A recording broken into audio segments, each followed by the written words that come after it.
dai yang populer. Assalamualaikum warahmatullahi wabarakatuh. Saya Muhammad Hidam dari Karanggayam, Serengat, Blitar, dari keluarga Majelis Taklim Sabilul Taubah. Dan ini samping saya, kiri saya ini adalah rekan saya Muhammad Ilham Burhanuddin, atau rekan saya yang biasa dipanggil Ciber, yang biasa membantu mengatur jadwal saya. Mohon maaf sebesar-besarnya, malam hari ini sekitar jam 3 kurang 5 menit saya mau menyampaikan sedikit klarifikasi, karena tadi sepulang saya ngaji dari Tulungagung, tadi saya itu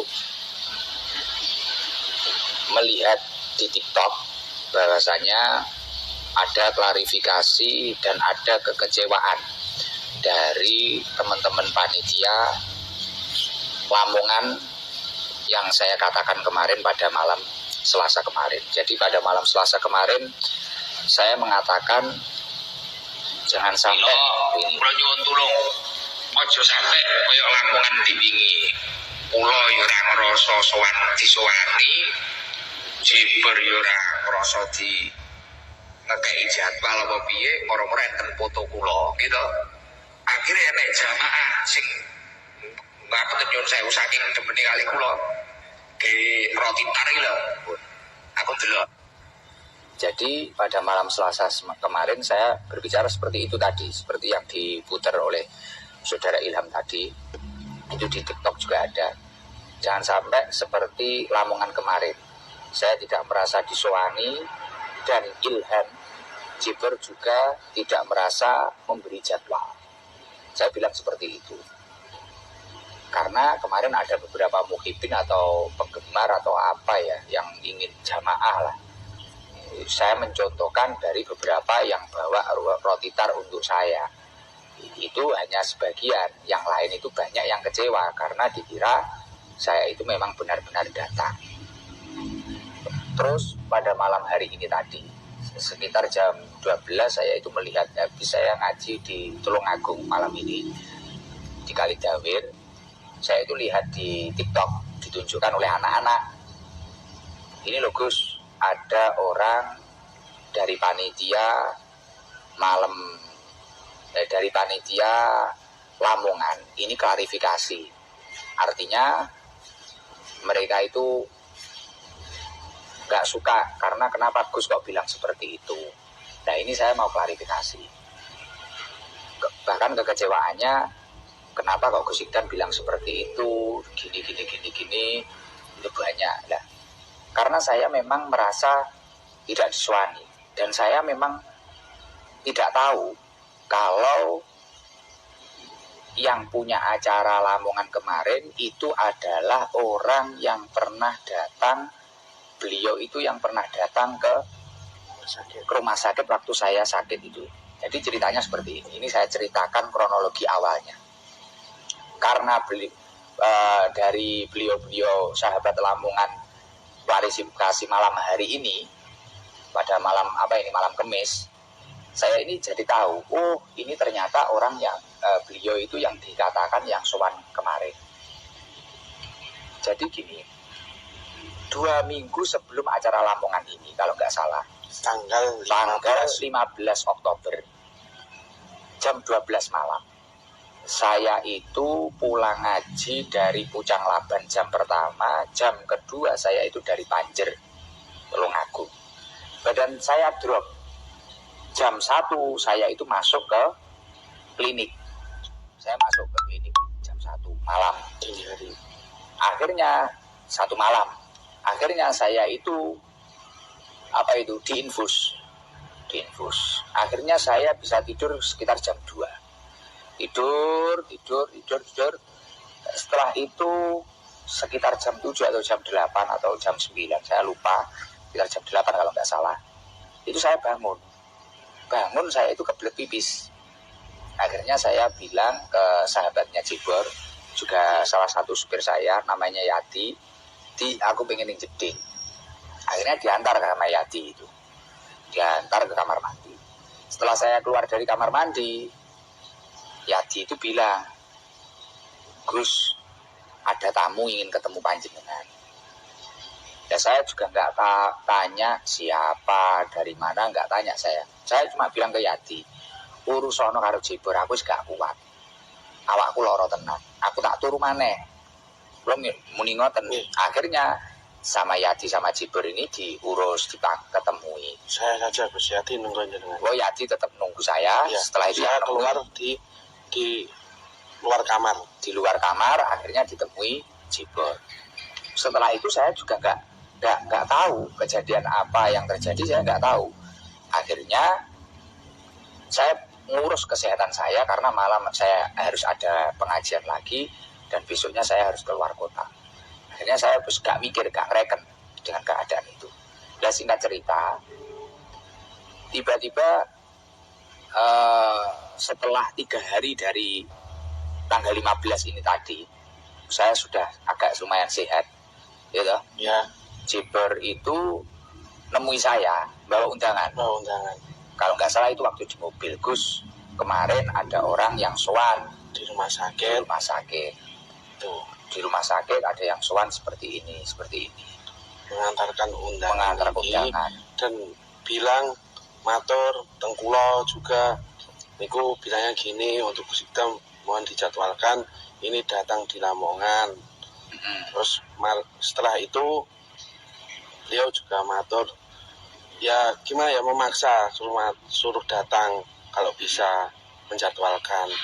Nah di situ saya juga sudah bilang kalau Gus Hidam mboten saged untuk datang ke situ, keranten acara tanggal 28 kita di Ngawi, dan takutnya kita juga ada acara dadakan. Itu biasanya kita kan setelah ngaji mampir ke rumah sahabat kita, dan soalnya tanggal 29-nya juga kita sudah ada acara di Kandat sore. Saya juga sudah bilang tidak bisa, tapi orang itu tetap maksa menyodorkan undangan itu.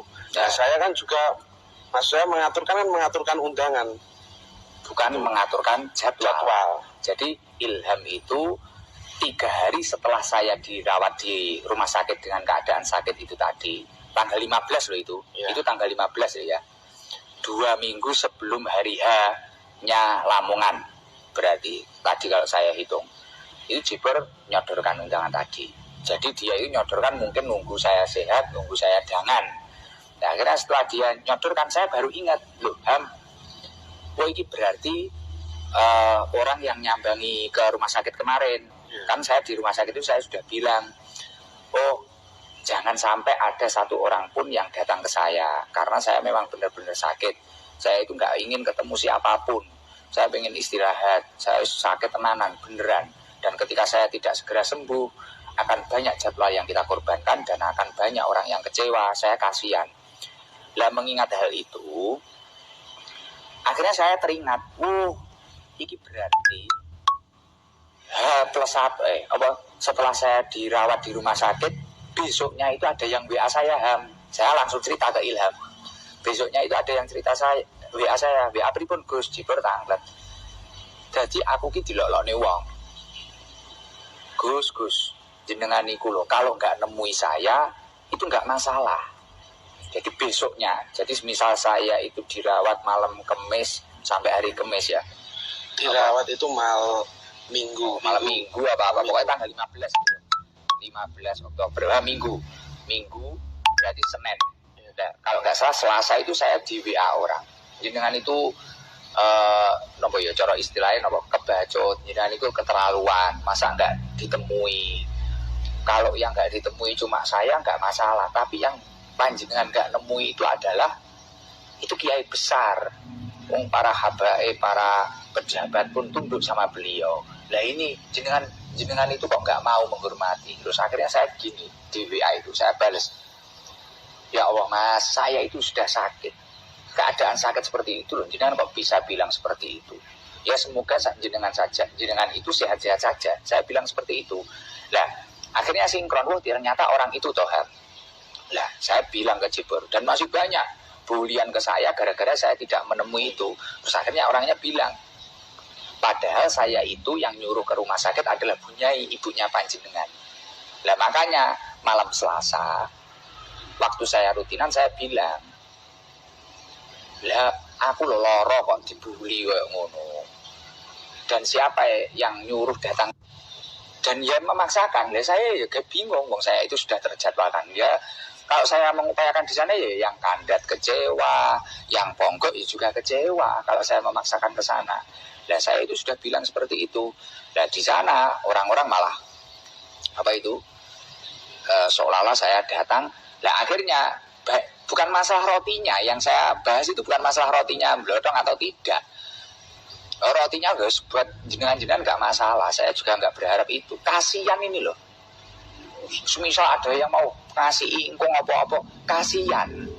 Dan saya sama sekali tidak pernah ada bahasa di situ di WA-nya Jibber yang tanggal 30 itu atau tanggal 31 itu ada yang gini, seolah-olah kayak kita itu nggak punya jamaah, ini acara Khaul Kiai Besar setiap. Dan saya tidak pernah meremehkan itu Khaul Kiai Besar atau tidak, saya nggak pernah meremehkan sama sekali. Dan saya tidak pernah berargumen itu punya jamaah atau tidak, enggak. Tapi saya kasihan karena foto saya yang di pamflet dan tanpa seizin saya, akhirnya banyak jamaah yang kecewa. Lah itu kan yang kelihatan cuma yang masalah bawa roti tar, bukan itu saja, tapi mungkin yang lain yang pingin lihat, pengen mendengarkan, pengen apa, kita kan nggak tahu yang lain.